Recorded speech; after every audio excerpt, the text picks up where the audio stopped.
Amen. Elle va s'afficher, l'identité. Et nous avions déjà parlé, déjà vu 2 volets. Et pour ceux qui l'ont raté, vous pouvez aller l'entendre, les 2 premiers volets sur notre chaîne YouTube. Aujourd'hui, j'aimerais voir avec vous ce 3e volet. Amen. Pour cela, j'aimerais lire les textes de base qui vont maintenant s'afficher. Le premier dans 2 Corinthiens 5, 17. 2 Corinthiens 5, 17, l'Écriture nous dit, si quelqu'un est en Christ, il est une nouvelle création. Les choses anciennes sont passées, voici toutes choses sont devenues nouvelles. Toutes choses sont devenues nouvelles. En Philippiens 3, 12, l'apôtre nous dit, ce n'est pas que j'ai déjà remporté le prix, non, loin de là. Ou que j'ai déjà atteint la perfection, mais je cours pour tâcher de m'emparer. Pour tâcher de m'emparer, puisque de moi aussi, Jésus-Christ s'est emparé. Amen. C'est dans une autre version que nos versions courantes. Des fois, on change de version, on a toujours l'ancienne version dans la tête. Amen. L'identité, vous savez, elle est personnelle, elle est souvent un sujet de questionnement dans la société dans laquelle nous vivons.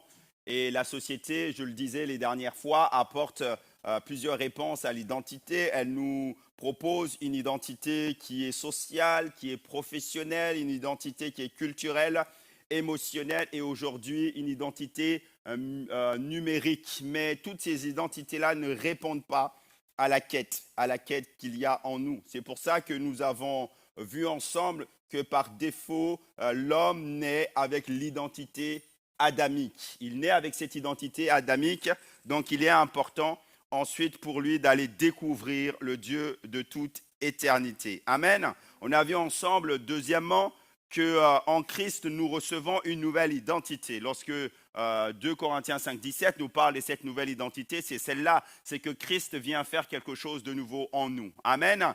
Et j'aimerais voir maintenant avec vous ce matin le 3e point qui nous parle maintenant du fait que nous devons maintenant manifester cette identité en Christ. Si nous l'avons reçue, nous devons la manifester.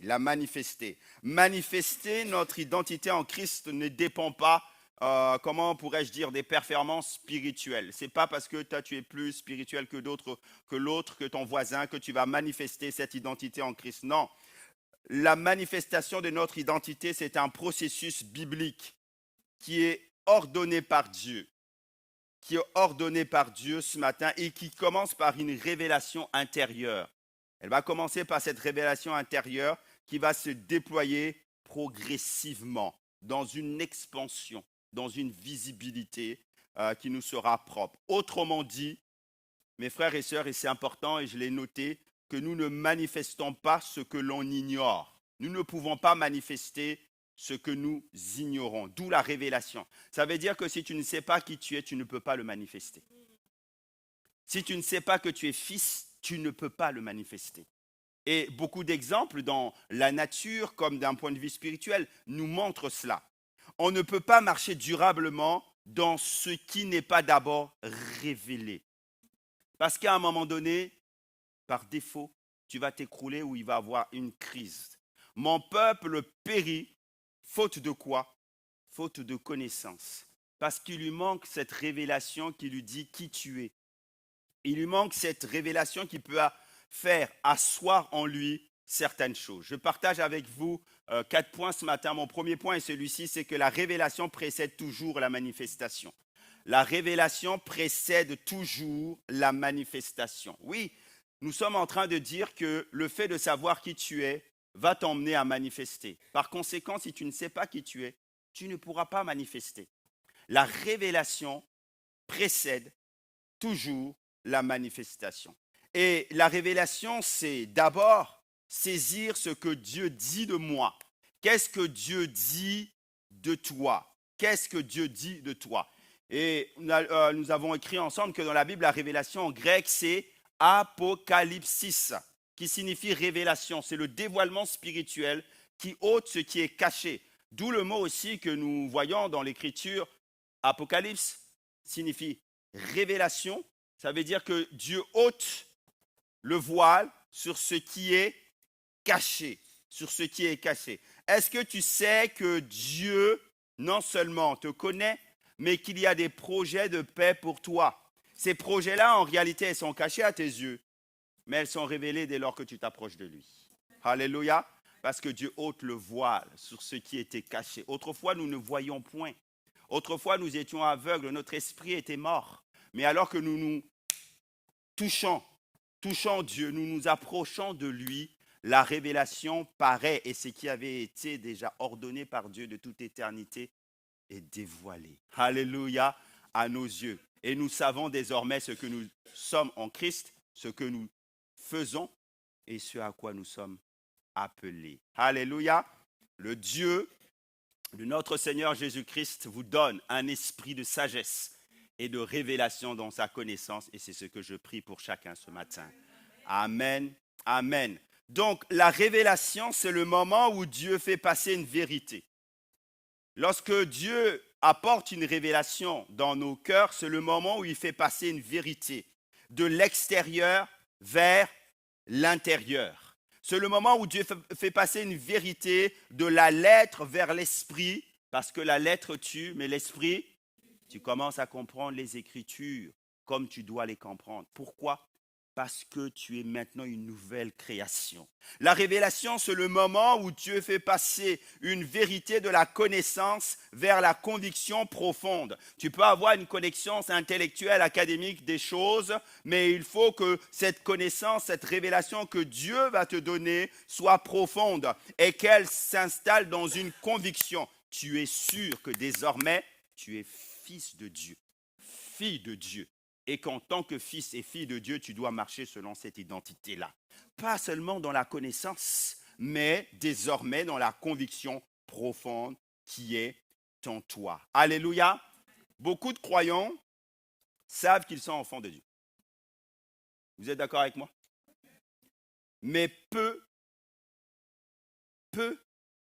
le voient intérieurement. Tu dois voir intérieurement que tu es enfant de Dieu.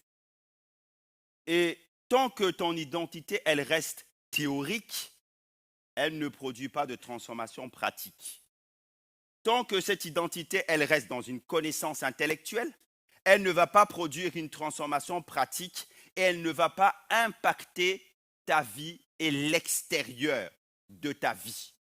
Donc, la révélation, elle produit, mes frères et sœurs, lorsque nous avons, elle produit en nous une sécurité spirituelle. Elle produit en nous une sécurité spirituelle. Le fait de savoir que toi, tu es enfant de Dieu, te sécurise.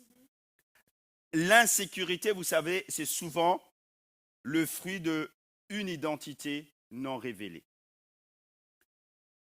Actuellement, vous avez tous entendu ce qui se passe dans le monde. Et beaucoup de gens ont peur. Pourquoi? Parce qu'ils sont insécures. Parce qu'ils ne savent pas qui ils sont.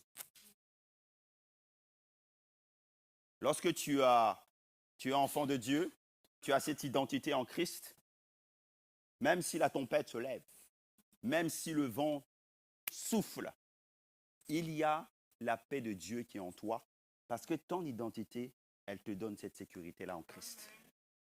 C'est que Christ viendra te chercher. Alléluia. C'est que tu es destiné à vivre avec lui. Amen. Le point B, j'aimerais vous parler de Jésus et vous montrer comment la manifestation de cette identité-là s'est manifestée dans la personne de Jésus, parce que Jésus, c'est le modèle parfait de la manifestation de l'identité.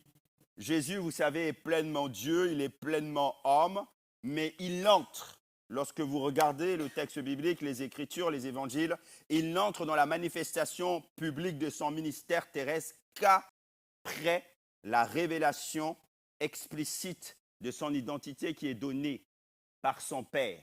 Qu'est-ce que son Père lui dit? Dieu lui dit en Matthieu 3, 17, « Celui-ci est mon Fils, bien-aimé, en qui j'ai mis toute mon affection. » Waouh! Jésus est déclaré Fils de Dieu. Et le Père dit, en lui j'ai mis toute mon affection. C'est l'expression de mon amour. Et pourquoi c'est important de comprendre cela? Parce que c'est à partir de cette révélation que Jésus fait ce qu'il fait.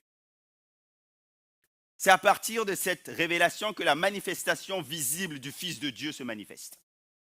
C'est à partir de cette révélation que l'identité même de Jésus et sa mission va être projetée. Donc cette déclaration sur l'identité de Fils, elle va précéder les miracles. Elle va précéder les miracles. Elle va précéder le ministère public de Jésus. Et j'aimerais parler à quelqu'un ce matin en lui disant, tu produis quelque chose, quelquefois de brouillon, dans ta vie, aujourd'hui, que ce soit au niveau professionnel, que ce soit au niveau sentimental et marital. C'est parce qu'à l'intérieur de toi, ton identité n'est pas sûre. Et donc la manifestation, elle ne peut pas être visible correctement. Qu'est-ce que cette déclaration du Père aussi nous montre sur la manifestation visible du ministère de Jésus? C'est que cette déclaration, elle précède son enseignement public. Les uns et les autres ont dit, lorsque Jésus enseignait, jamais homme n'a enseigné comme il a enseigné. Jamais homme n'a parlé comme il a parlé. Parce qu'il faut d'abord être avant de faire. Oh, il faut être avant de faire. Être nous parle de notre identité. Il faut avoir un mandat avant d'aller. Il faut avoir cette déclaration du Père avant de manifester ce pourquoi tu as été créé et déployé dans ce monde. Que ce soit au travers d'un ministère quelconque, que ce soit au travers d'un ministère don, pasteur, d'apôtre, évangéliste ou autre, il faut être avant de faire. Et c'est ce que Jésus nous démontre. C'est ce que Jésus nous démontre. Cette déclaration aussi, elle précède la croix. Et là, ça va nous intéresser ce matin. Lorsque le Père dit que celui-ci est mon Fils bien-aimé, Jésus sait qu'il a une mission bien particulière. Le Père aussi le sait. Et voilà pourquoi il témoigne de son amour. Parce que c'est cette révélation-là qui va fonder tout son ministère. Il faut cette déclaration qu'elle précède la croix. La révélation de Dieu, elle te donne une conviction profonde qui te permet d'aller jusqu'au bout. Jusqu'au bout. Humainement parlant, c'était difficile pour Jésus de supporter la croix. Dans sa nature humaine, personne n'a envie de souffrir. Je ne sais pas pour vous, là. Est-ce qu'il y a quelqu'un qui a envie de souffrir? Non, on va dire qu'il a un problème. Face à la croix, l'Écriture nous dit que Jésus va même agoniser jusqu'à la mort, à tel point que des grumeaux de sang vont s'emparer de lui. Comme s'il allait faire une crise cardiaque, comme s'il allait s'évanouir, comme s'il allait partir. Il y a un combat là, dans sa nature humaine, c'est difficile. Et sa nature humaine combat avec sa nature divine. La nature divine, elle dit, ô Père, je veux faire ta volonté. Cette nature humaine, nous la connaissons, nous sommes tous faits de la même pâte. Face à certaines souffrances, elle dit toujours, non, je ne veux pas y aller. Je ne veux pas souffrir. Ce qui est important dans l'identité de Jésus, c'est qu'elle avait déjà été déclarée par le Père. Et comme cette révélation, elle était déjà ancrée en lui, le Christ va dire, non pas ma volonté, mais ta volonté. Ta volonté. Mon frère, ma soeur, ce que je suis en train de dire ce matin, c'est que c'est cette révélation-là qui précède toujours la manifestation. Si tu l'as dans ta vie, quelles que soient les difficultés que tu vivras, retourne à la révélation. Je parle à quelqu'un qui attend les promesses de Dieu. Et lorsque les promesses de Dieu tardent à venir, les vents soufflent. Lorsque les promesses de Dieu tardent à venir, le bateau chavire. Lorsque les promesses de Dieu tardent à venir, la tempête, elle est là. Je disais hier avec les leaders que Jésus amène ses disciples directement dans la tempête. Et la remarque que je faisais, c'est que ses disciples savaient très bien, parce que c'était des pêcheurs, qu'à cette heure-là, à une certaine heure-là, cette mer-là, la mer de Galilée, la tempête y allait avoir. Mais Jésus fait exprès de les emmener là. Pour défier leur entendement, pour emmener des certitudes en eux, pour révéler qui lui l'est, et surtout pour leur montrer qui il est. On a besoin de cette révélation-là sur notre identité. Parce que c'est celle-là qui nous permet de nous garder dans les moments les plus difficiles de nos vies. Si tu sais qui tu es, si tu sais à quoi tu es appelé, tu ne lâcheras point. Et tu vas avancer malgré les circonstances parce que tu sais que celui qui t'a appelé, il est fidèle pour te garder jusqu'au bout. Et c'est lui qui gardera ton dépôt jusqu'au bout. Je parle à quelqu'un, il va garder ton corps physiquement. Il gardera ton âme. Il gardera ton esprit. Alléluia. Aucun malheur ne pourra t'atteindre. Est-ce que quelqu'un peut dire amen à cela? Alléluia. Amen. Dieu affirme notre identité avant toute œuvre, afin que l'œuvre ne devienne jamais le moyen de se prouver. Comprenez ça? L'œuvre ne doit jamais devenir le moyen de nous prouver. Voilà pourquoi Dieu déclare notre identité avant la manifestation de toute œuvre. Amen. Deuxième chose que j'aimerais partager avec vous sur le fait de manifester son identité, c'est celle-ci, c'est que la manifestation de l'identité est le fruit naturel de la révélation. Nous allons un peu plus en profondeur. La manifestation de l'identité est le fruit naturel de la révélation. Autrement dit, c'est que la manifestation de ton identité, c'est le fruit direct de la révélation que Dieu t'a donnée. C'est cette révélation de qui tu es qui est le socle de la manifestation de ton identité. Amen. Ça veut dire quoi? Ça veut dire qu'on ne force pas la manifestation, on la laisse couler ou on la laisse simplement arriver. Et on va expliquer ce que ça veut dire. Ça veut dire que lorsque l'identité elle est révélée, la manifestation, elle devient organique, ou elle devient physique, ou elle devient corporelle, ou elle devient matérielle. Prends le mot que tu veux pour que tu puisses comprendre. Elle devient concrète, elle devient organique. Elle n'est pas le résultat d'un effort charnel, mais c'est simplement le résultat d'un alignement intérieur. Tu sais que tu es fils. Dès lors que tu comprends ça, il y a des choses qui vont se manifester dans ta vie. Obligé. Ça va couler de source. Et là, je me dis, mais comment cela se fait-il que quelquefois, nous, on a des problèmes et que lorsqu'on traverse certaines difficultés, ça ne coule pas de source? C'est parce que nous refusons dans certains domaines. Vous savez qu'il y a certains domaines dans lesquels nous pouvons avoir un problème dans notre identité simplement. C'est que dans ces domaines-là, nous ne réalisons pas assez qui nous sommes. Et donc, ça ne peut pas couler de source. Ça ne peut pas se manifester automatiquement. Qui suis-je? Je suis fils de Dieu. Alléluia. Qui suis-je? Je suis serviteur de Dieu. Qui êtes-vous? Vous êtes servante du Seigneur. Ça doit couler de source. Donc, ce n'est plus moi qui vis, mais c'est Christ qui vit en moi. Galates 2:20. Christ vit en toi et parce qu'il est en toi, il te permet de faire les choses qui sont dans ta nature divine. Guérir les malades, encourager les âmes, libérer la parole de Dieu, prier pour les uns et les autres qui ont besoin de la grâce de Dieu. Ça coule de source parce que ce n'est pas toi qui fais, c'est lui qui fait ça en toi dès lors que tu comprends son identité. Alléluia. Dès lors que tu comprends ton identité. As-tu conscience que le Seigneur vit en toi?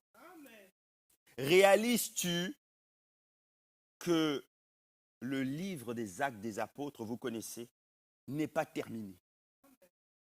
Et que le livre des Actes des Apôtres est appelé par les théologiens le livre des Actes du Saint-Esprit.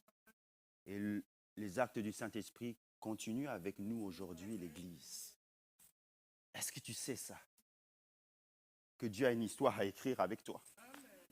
Dieu a une histoire à écrire avec ta famille. Il ne vous met pas ensemble pour que... il ne met pas un homme et une femme ensemble pour que ça soit juste comme ça. Il faut que tu sois appelé. La famille d'eux a fait telle ou telle chose. Ce n'est plus moi qui vis, mais c'est Christ qui vit en moi. Alléluia. La manifestation de ton identité n'est pas faire pour devenir, elle est être, donc faire. Elle est être. Et après, tu fais. Écoutez-moi maintenant, donner quelques exemples, c'est que beaucoup de frustrations dans nos vies, frustrations spirituelles, viennent de certains croyants qui cherchent premièrement à quoi? À exercer l'autorité sans révélation. Ça veut dire quoi? J'entends ici que des chrétiens peuvent dire, pasteur, je suis embêté. Je suis embêté parce que là où j'habite, il y a une telle circonstance, il y a la dame du bas, il y a la dame du haut, qui prient le diable. Ils font des scènes et je les entends. Et du coup, il y a une réaction et je suis coincé entre les deux. Et ça m'embête. Ces derniers temps, je ne dors pas. Ces derniers temps, c'est difficile. Ces derniers temps, c'est difficile. C'est ceci. OK. Ça peut durer un mois, ça peut durer quelque temps, mais ça ne peut pas durer des années. Il y a un problème. Est-ce que vous comprenez ça? Beaucoup de frustrations spirituelles viennent de croyants qui cherchent à exercer l'autorité avant la révélation. Or, si tu n'as pas la révélation de qui tu es dans ce moment-là, tu ne peux pas exercer cette autorité. Mais toi, tu vas chercher l'autorité avant la révélation. Est-ce que vous comprenez? Donc, il ne peut pas avoir manifestation. Parce que déjà, tu ne comprends pas qui tu es. Tu ne sais pas que tu as autorité lorsque tu parles. Les circonstances peuvent changer là où tu es. Peuvent changer là où tu es. Parce que c'est à toi d'influencer, c'est à toi d'impacter et pas de subir. Va chercher qui tu es. Va chercher cette révélation et ordonne aux choses de se taire dans le nom de Jésus. Alléluia. Beaucoup d'autres aussi frustrations spirituelles viennent de chrétiens lorsque nous cherchons à manifester la puissance sans l'identité. Quand nous cherchons à manifester la puissance sans l'identité, il peut y avoir un décalage. Tu ne peux pas manifester la puissance ou l'onction sans savoir qui tu es. Parce que la puissance, elle vient de la prise de conscience de ton identité en Christ. En Matthieu 10, premier, il est écrit, puis ayant appelé les 12 disciples, il leur donna, c'est Jésus qui parle, le pouvoir de chasser les esprits, c'est Jésus qui leur dit ça, le pouvoir de chasser les esprits impurs et de guérir toute maladie et toute infirmité. Jésus leur donne ce pouvoir. Jésus leur a donné ce pouvoir, il nous a aussi donné ce pouvoir. Et les disciples sont partis deux par deux, ils ont commencé à exercer le ministère. Et nous sommes en train de dire que la révélation, là, c'est le produit naturel. La révélation de ton identité, c'est le fruit naturel de la révélation de Dieu, Nous sommes en train de dire que dès lors que tu connais ton identité, les choses vont se manifester et les disciples vont commencer à voir des miracles. Ils vont revenir auprès de Jésus et dire, mais les démons nous sont soumis, nous avons vu des miracles, parce que dès lors qu'ils savaient qui ils étaient, les choses se faisaient d'elles-mêmes et ils n'avaient même pas conscience de ce qui se passait. Quand toi tu vas ordonner, ce n'est pas une question de foi. Même la petite foi que tu as, c'est pour ça que c'est une anomalie. Même la petite foi que tu as, mais dès lors que tu as cette conviction profonde, tu sais qui tu es. Jésus agit en toi, c'est plus toi qui vis, mais c'est le Christ qui vit en toi. Alléluia. Beaucoup de frustrations spirituelles aussi viennent des croyants qui cherchent à agir sans être établis intérieurement. Lorsque tu cherches à agir sans être établi intérieurement, tu vas au-devant des problèmes.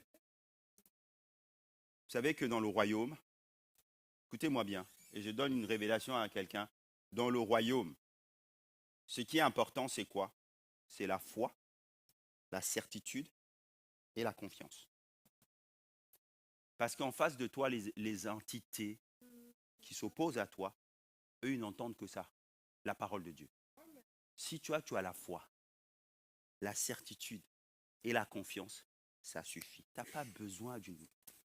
Il faut juste que ce que toi tu déclares, tu aies foi en ça. Tu crois que ça va arriver? C'est tout. Parce que celui qui va faire en toi, c'est qui? C'est Jésus qui va faire en toi. Pasteur, il n'est pas parti. Pasteur, les choses n'ont pas changé. Mais est-ce que tu croyais que les choses allaient changer? Ah non, non, parce que là, quand je priais, j'avais du doute en moi. Je combattais, j'avais peur, j'avais la crainte. Crois-tu? Les entités qui étaient en face de toi, ils ont vu ça, ils ont dit non. Ils ont ri. Chasse la crainte, chasse la peur. Parce que celui qui vit en toi, il est plus fort que celui qui est dans le monde. Proclame les choses avec foi, avec certitude, avec confiance en Dieu et tu verras les choses changer devant toi. Alléluia. Regardez cet exemple. Vous connaissez les fils de Séva? Il est question dans les Actes des Apôtres au chapitre 19 à partir du verset 13. Quelques exorcistes juifs ambulants essayèrent d'invoquer sur eux qui avaient des esprits malins le nom de Jésus. Jésus en disant, je vous conjure, par Jésus que Paul prêche. Ceux qui faisaient cela étaient 7 fils de Séva, juifs, l'un des principaux sacrificateurs. L'esprit malin leur répondit, je connais Jésus, je sais qui est Paul, mais vous, qui êtes-vous? Et l'homme dans lequel était l'esprit malin s'élança sur eux, se rendit maître de tous eux et les maltraita de telle sorte qu'ils s'enfuirent de cette maison, nus et blessés même. Les fils de Séva, ils utilisaient le nom de Jésus sans porter l'identité de Christ. Voilà leur problème. Je vous conjure, par Jésus que Paul prêche. Et là, les esprits vont dire, mais toi, tu es qui, toi? Je n'ai jamais entendu parler de toi. Tu n'as pas d'affiliation avec le Christ, avec le Père. Mais comment tu peux dire ça? Parce que les esprits n'entendent qu'une seule chose, le nom de Jésus, ta conviction, ta foi et la confiance que tu as dans le Christ. Malheureusement, lorsque cette certitude-là n'est pas ancrée en nous, c'est pour ça qu'on parle souvent d'échec, on parle souvent d'humiliation, on parle souvent de maltraitance et de difficultés, on parle souvent de crise spirituelle. Parce que là encore, tu ne sais pas qui tu es. L'autorité spirituelle ne fonctionne jamais par imitation, mais par identification. Tu dois t'identifier à Christ. Alléluia. Tu es un petit Christ, comme on appelait les premiers chrétiens, on les appelait les petits Christ. Parce qu'ils se comportaient comme Jésus.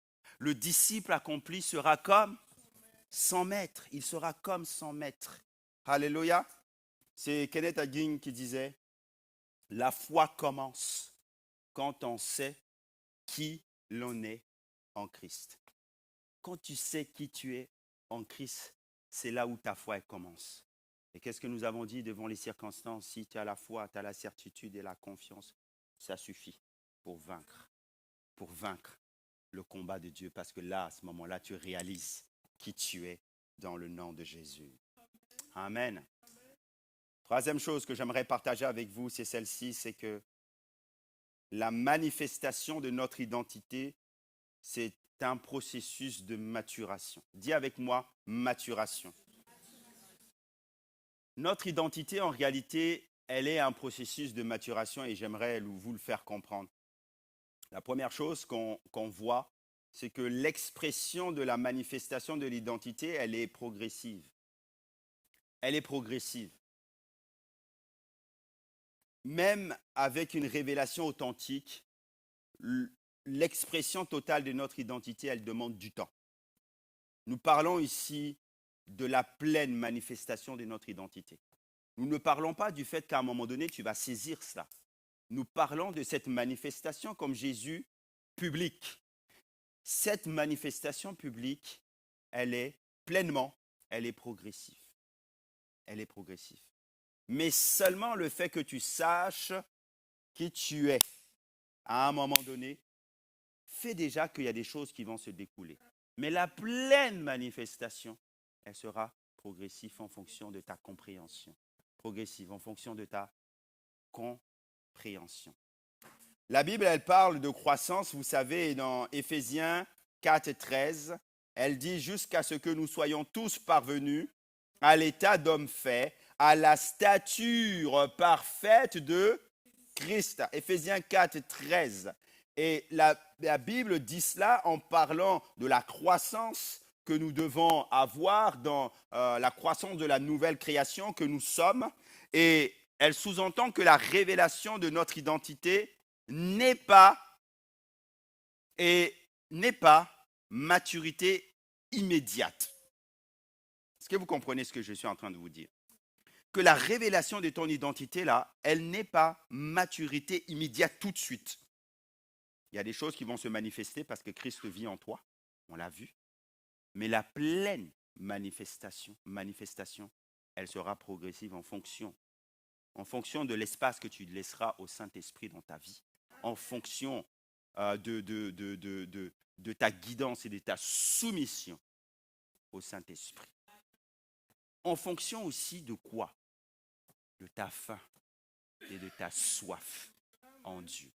Parce qu'on ne peut pas donner à un âne de l'eau s'il ne veut pas boire. Vous savez déjà, surtout les ânes, ils sont très, très, très rebelles. S'il ne veut pas boire, il ne boira pas. Même s'il en a besoin. Même s'il en a besoin. Et souvent, malheureusement, autrefois, nous étions des enfants rebelles.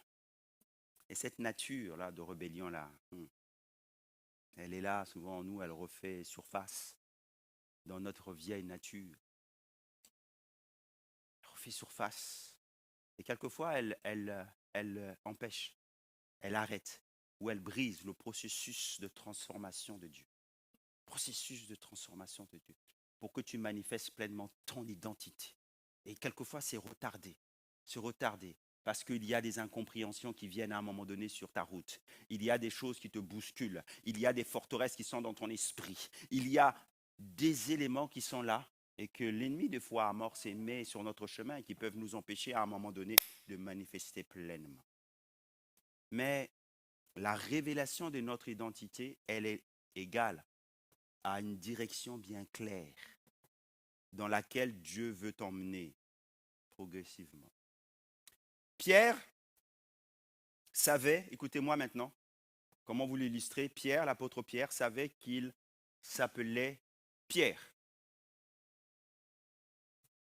Dans le grec, ça signifie Céphas, roc. Et on a dit ensemble que l'identité, en réalité, c'était un nom, un patronyme, et que dans la parole de Dieu, dans la Bible, le nom n'était pas donné au hasard. Il manifestait les caractéristiques. Pierre était un roc, il était un rocher. Lorsque vous le voyez dans la parole de Dieu agir, vous voyez le Pierre, un gars impulsif, un gars qui est là. Dès lors que Jésus voulait amorcer une action, allez, on y va les gars. Ça, c'est Pierre. Quelquefois, il avait même tendance à parler avant de réfléchir. C'était Pierre. C'était le roc. C'était lui. Jésus va à un moment donné dire, tu es Pierre, et sur cette pierre, je bâtirai mon église. On ne va pas rentrer dans la définition des mots grecs ce matin, mais en réalité, Jésus lui dit, tu es Pierre, et sur ce rocher, je vais bâtir mon église. Donc, son identité à Pierre était d'être un roc, quelqu'un de fort, une colonne dans l'église de Jérusalem. Et Jésus lui dit ça au début de son ministère quand Jésus l'appelle. Tu es Pierre et sur cette pierre, je bâtirai mon église. La révélation, elle précède la manifestation. Jésus lui dit cette parole-là avant que Pierre ne défaille. Oh! Avant que Pierre ne tombe. Pierre, lorsque Jésus est arrêté, Pierre est au coin du feu. Et là, plusieurs personnes s'approchent de Pierre. Mais tu étais avec ce Jésus-là? Non, non, non, je ne le connais pas. Si on va un peu plus loin, la même réponse. Mais tu étais avec ce Jésus parce que ton langage même te trahit. Non, non. Il ne pouvait pas renier qui il était. Même son langage le trahissait.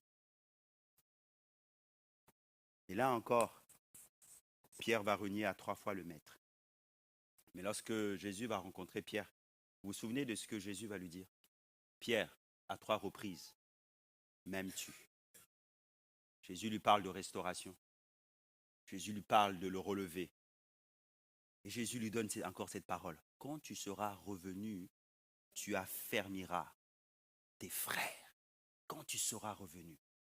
Et ça fait écho à cette parole que Jésus lui avait dit, tu es Pierre. Et sur cette pierre, je bâtirai mon église.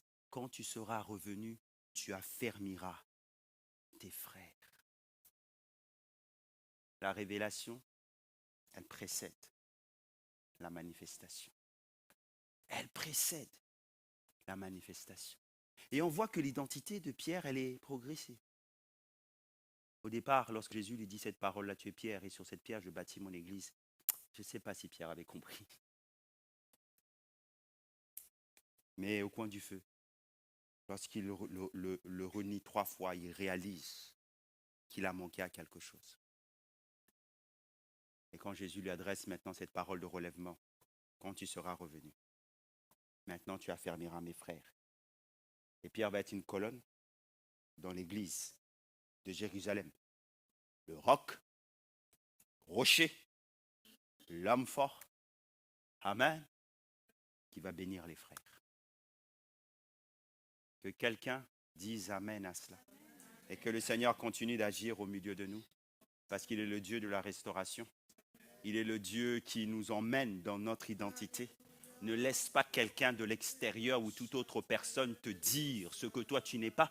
Parce que ce que Dieu a dit de toi, c'est ça l'important. Ce que Dieu a dit de toi, c'est la vérité. Tu es appelé à faire telle ou telle chose. Comme Pierre, tu es appelé à être un rocher au sein de son église. Même si aujourd'hui tu ne penses pas que tu en as la capacité, mais ce que Dieu dit s'accomplit toujours. Alléluia. Ce que Dieu dit s'accomplit toujours. Amen. Ce Pierre a dû passer par plusieurs étapes progressivement pour que sa pleine identité s'affermisse. Le brisement. Au chant du coq, tu me renieras 3 fois. Pierre est passé par la repentance. Pierre dit, m'aimes-tu? Jésus va lui dire, Pierre, m'aimes-tu? À 3 reprises. À 3 reprises. Et il est écrit que Pierre fut attristé de ce que Jésus lui demandait ça 3 fois. Mais Jésus voulait effacer les 3 reniements. M'aimes-tu 3 fois. Et dans le texte original, Jésus parle d'un amour à la troisième fois, d'un amour agapé. Le plus haut amour. Il commence par, est-ce que tu m'aimes bien? Et après, est-ce que tu m'aimes? Est-ce que tu m'aimes de l'amour de Dieu pour effacer les 3 reniements? Alléluia. Alléluia. Pierre a dû passer aussi par cette restauration parce que Jésus va lui dire, désormais paie mes agneaux. Tu as été rétabli. Pierre, tu es cet apôtre-là dans l'église de Jérusalem. Paie mes agneaux. Amen. Je finis avec ça. La manifestation de l'identité rime avec le renouvellement de l'intelligence. J'aimerais aborder quelques points en finissant maintenant. La manifestation de l'identité, elle rime avec le renouvellement de l'intelligence. Romains 12, 2, vous savez, nous dit « Soyez transformés par le renouvellement de l'intelligence, le renouvellement de l'intelligence. La révélation spirituelle de notre identité doit être suivie, mes frères et sœurs, par des changements. Et on a dit tout à l'heure que ces changements sont induits lorsque nous connaissons notre identité. Il y en a d'autres qui se font automatiquement parce que désormais, c'est Christ qui vit en nous. OK? Et on a dit que la pleine manifestation, là, elle vient progressivement. Pourquoi? Parce qu'il y a des choses aussi que c'est à nous de faire.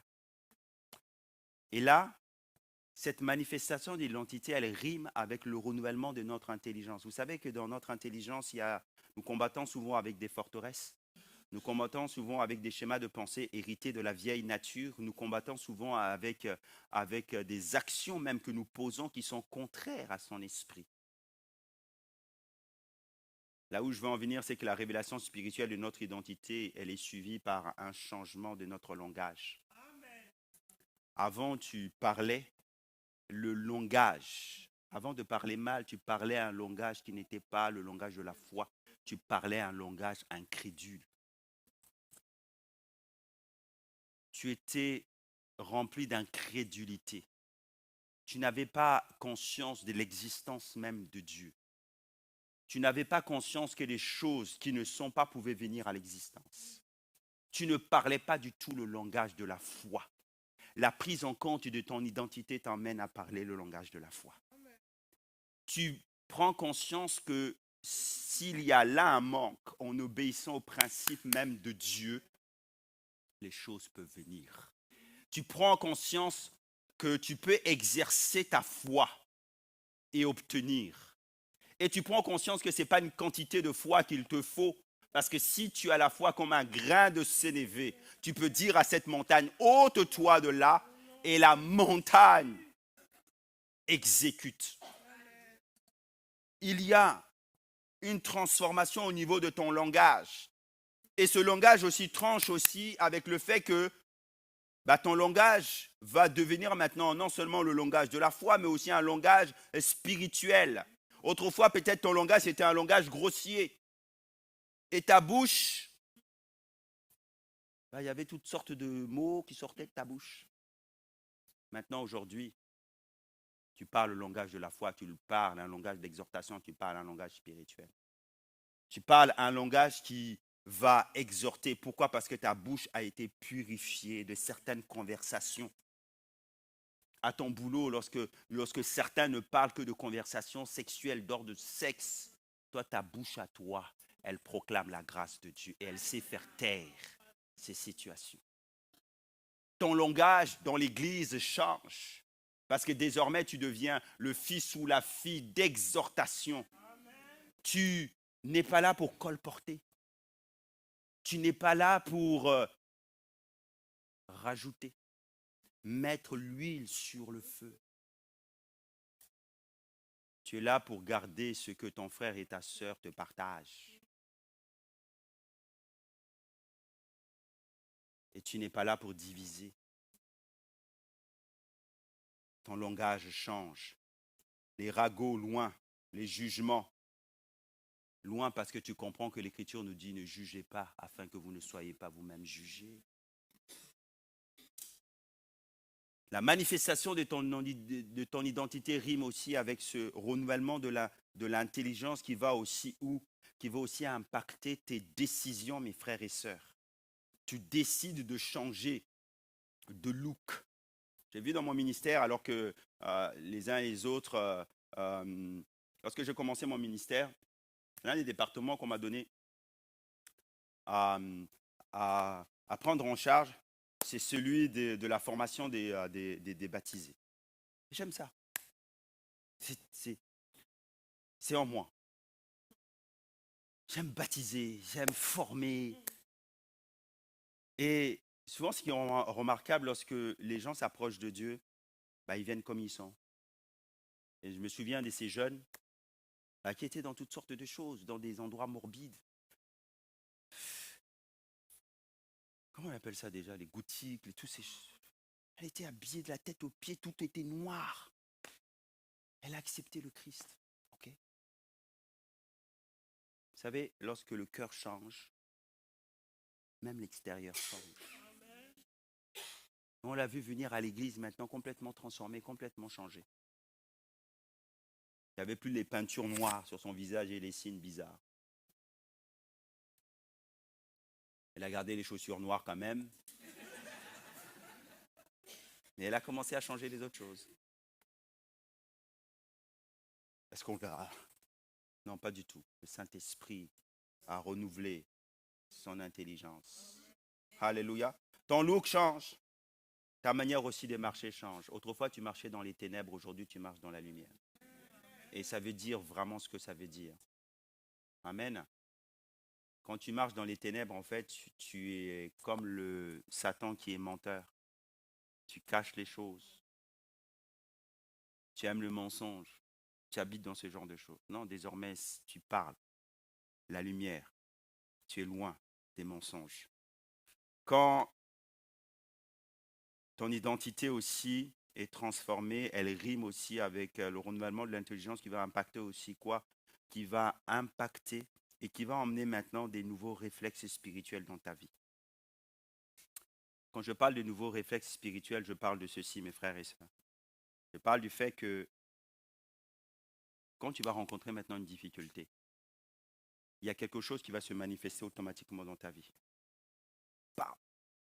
La prière. Avant, si tu rencontres une difficulté, comment je vais faire? Tu sors un tableau Excel. Tu sors ton portefeuille.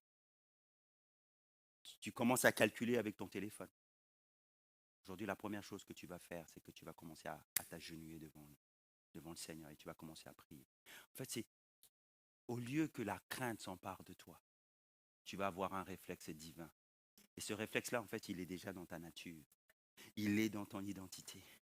Et tu vas commencer à parler avec Dieu. Tu vas commencer à avoir une relation intime avec Dieu. Et cette relation va mettre une profonde paix en toi. Et ça va devenir c'est ta seconde nature. Celui qui est en Christ, il est une nouvelle création. Et cette création, elle se comporte de cette manière-là. Elle prie Dieu pour recevoir la grâce de Dieu. Amen. Tant que nos pensées, et je finis avec cette phrase, regardez, restent adamiques, l'expression de la manifestation de notre identité restera limitée. Limitée. Le gros jeu de la vie chrétienne se situe là. Vous savez que, en réalité, l'ennemi n'a pas trop de marge de manœuvre lorsque un chrétien est établi en Christ. Il n'a pas beaucoup. Qu'est-ce qu'il a toujours utilisé? La séduction. Et en réalité, elle passe par quoi cette séduction? Elle passe là. Il met des forteresses, il met juste des idées. Et les idées en font des choses. Mais en fait, il ne peut pas t'agresser, te violenter. Parce que tu es... Christ vit en toi. Mais il vient te chercher là. Et donc, tant que tes pensées restent sur le plan adamique, l'expression de la manifestation de qui tu es, de ton identité, elle restera limitée. Elle sera limitée à ta compréhension. Elle sera limitée à ta compréhension. Parce que les idées que nous enfrontons peuvent soit nous affermir ou soit créer un déséquilibre en nous. Et ça, l'ennemi l'a tellement bien compris. Une seule petite erreur. Une mouche, l'Écriture nous dit, dans le parfum du parfumeur, infecte tout le parfum. Une petite erreur dans ton esprit te fait dévier de 10 degrés et ça suffit largement pour envoyer ta vie dans le décor. Tant que nos pensées restent adamiques, c'est compliqué. Mais lorsque nous comprenons qui nous sommes, nous pouvons manifester pleinement notre identité progressivement. Que le Seigneur nous bénisse. Est-ce qu'on peut incliner nos fronts? Alléluia. Père, nous te bénissons et nous te rendons grâce pour ce message. Merci parce que tu es le Dieu de gloire. Et qu'en toi, il n'y a ni ombre de variation. Il n'y a ni changement. Tu es amour, tu es vérité. Et ce matin, Seigneur, apprends-nous à manifester notre identité. Apprends-nous, Seigneur, à agir comme toi tu agis. Seigneur, nous comprenons que nous avons besoin de cette révélation qui nous emmène dans une pleine manifestation. Que la manifestation, elle précède la révélation. Je prie, Seigneur, ce matin, pour tous ceux et celles, qui n'ont pas encore cette révélation, cette certitude de leur identité. Et c'est pour eux que nous aimerions prier. Mais avant de prier pour tout le peuple de Dieu, j'aimerais simplement donner l'occasion à certains au milieu de nous d'accueillir le Christ en eux, de donner leur vie à Jésus. 2 Corinthiens 5, 17, si quelqu'un est en Christ, il est une nouvelle création. Tu as besoin de Jésus. Tu as besoin que Jésus vienne dans ta vie et qu'il vienne asseoir l'identité nouvelle. Mais pour avoir cette identité nouvelle, tu dois accueillir le Christ au plus profond de ton cœur. Et ce matin, j'aimerais simplement lancer un appel et demander à tous ceux et celles qui veulent accepter le Christ afin de devenir des nouvelles créations, de lever simplement leurs mains à leur place. Et nous allons prier. Y a-t-il quelqu'un ce matin qui désire donner sa vie à Jésus, qui désire accueillir le Christ? Jésus dit, voici, je me tiens à la porte et je frappe. Si quelqu'un entend ma voix et qu'il ouvre, j'entrerai dans sa vie et je souperai. Y a-t-il quelqu'un? Alléluia. Alors que les yeux sont fermés. S'il y a quelqu'un ce matin qui va accepter Jésus. Yes, Saint-Esprit. Alléluia. J'aimerais rappeler tous ceux et celles maintenant, ce deuxième appel, qui ont besoin de réaliser ce que nous avons partagé, qui veulent entrer maintenant du statu quo à la manifestation. J'aimerais rappeler tous ceux qui ont besoin d'une révélation sur leur identité, parce que la révélation précède la manifestation. De se lever simplement à leur place et nous allons prier ensemble. C'est libre ce matin. C'est un appel très simple. Si vous êtes reconnu sur un point de cette prédication où vous avez besoin de maturer, de progresser avec Dieu, levez-vous simplement. À votre place, nous allons proclamer la grâce de Dieu afin que le Saint-Esprit vous accorde la révélation dont vous avez besoin. Vous avez besoin pour asseoir certaines choses dans votre vie. Vous êtes peut-être la personne qui lutte alors que vous êtes chez vous dans votre appartement avec des influences négatives extérieures maléfiques qui viennent vous agresser. Aujourd'hui, le Seigneur veut vous équiper. Aujourd'hui, le Seigneur veut vous équiper. Aujourd'hui, le Seigneur veut apporter cette révélation afin que le Fils ou la fille de Dieu se manifeste. Que le Fils se manifeste. Levez-vous à votre place et nous allons prier ensemble. Alléluia. Alléluia. Alléluia. Plus de manifestations, Seigneur. Plus de manifestations, Seigneur. Pour cela, Seigneur, envoie la révélation. Seigneur, dans nos vies. On voit la révélation dans nos vies. Saint-Esprit, nous invoquons ton nom. C'est toi qui qualifies, c'est toi qui oins maintenant. C'est toi qui apportes, Seigneur, mon Dieu, la révélation. Seigneur, merci parce que tu fais descendre, Seigneur, sur nos vies maintenant. Sur nos vies maintenant, une révélation bien profonde.